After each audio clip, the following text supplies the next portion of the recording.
সালাতে হয়, সালাতে দোয়া কবুলের তিন জায়গা। একটা হচ্ছে তাকবীরে তাহরিমার পরে আমরা সানা পড়ি না, আমরা তো একটা পড়ি।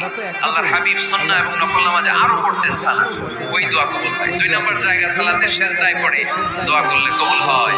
আকরাবু মা ইয়াকুনুল আবদু লিরাব্বিহি ওয়া হুয়া সাজিদ ফাকসিরু ফিহি দুআ।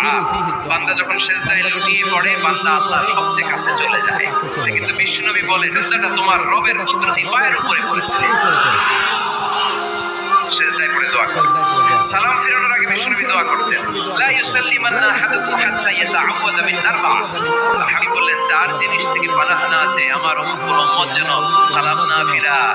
তারা যেন পড়ে আল্লাহুম্মা ইন্নী আউযু বিকা মিন আযাবিল কবর, আউযু বিকা মিন আযাবি জাহান্নাম, আউযু বিকা মিন ফিতনাতিল মাহইয়া ওয়াল মামাত, আউযু বিকা মিন ফিতনাতিল মাসিহিদ দাজ্জাল। আল্লাহ কবরের আযাব থেকে বাঁচাও, আল্লাহ জাহান্নামের আগুন থেকে বাঁচাও, আল্লাহ জীবন